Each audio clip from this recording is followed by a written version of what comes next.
Allah, Allah, you are my all, you are my love.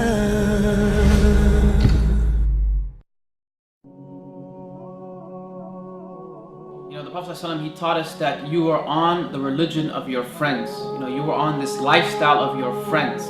And I think that this advice, the Prophet ﷺ gave us is so pertinent in our times, because many of us choose our friends like we choose, basically cereal at the grocery store, with really not much choice, just whatever looks appealing at the time.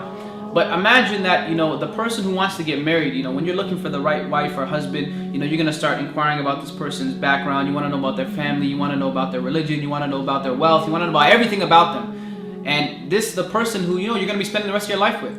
But when we're looking for friends, we don't really care. I've known this guy since I was 2. I've known this person since I was 10, or this person's known me since then. And so that becomes a reason why you're friends with this person. But to be honest, I think that we have to start choosing our friends like we choose our spouses. Your friend should be of top-notch quality. Your friend should be A or A pluses only. Because if you're with somebody who is not going to make you a better person, then that person unfortunately is not a friend that you should be taking. We need to learn to have friends who don't want to just be friends in this dunya, but they want to be your next door neighbors in Jannah. How many friends do you have like that? Friends that are going to remind you, brother, sister, fear Allah. Brother, sister, let's establish the salah. How many friends are you going to have that are going to tell you, brother and sister, that what you're doing is wrong? I don't think that's a good action. Unfortunately, many of our friends have just become people that we know. And when I started practicing, and I don't want it to sound like an arrogant thing or whatever, but I had to cut a lot of people off. And you really have to sometimes. You got to figure out what is your priority. Why are you on this earth, and what are you doing, and how long are you going to be here for? That you can have time to mess around with people who don't have your same agenda and priority in mind.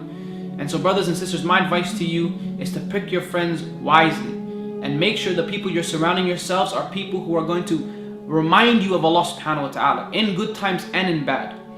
And ultimately, these people who you're with are going to shape your identity. And if there's some brother or sister who you think is not really doing that well, then it's okay, inshallah, be that support system for them.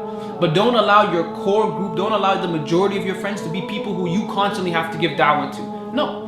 Be amongst the people who will give da'wah to you as well, inshallah, and you can grow as people. So brothers and sisters, inshallah, I hope that this advice, sincerely it works and it penetrates your hearts. And inshallah, you will be my friend in this world, and you will benefit me. I will be your friend in this world, inshallah. We will be the best of friends in the hereafter in Jannah Firdaus, inshallah. I'd like to give a big jazakallah khair, a big thank you and shout out to Roadside to Islam for all the amazing work they're doing. And may Allah subhanahu wa ta'ala make this act heavy on all of our scales of good deeds, inshallah. This is your brother Bona Muhammad signing off. Jazakumullah khairan. Wassalamu alaikum wa rahmatullahi wa barakatuh.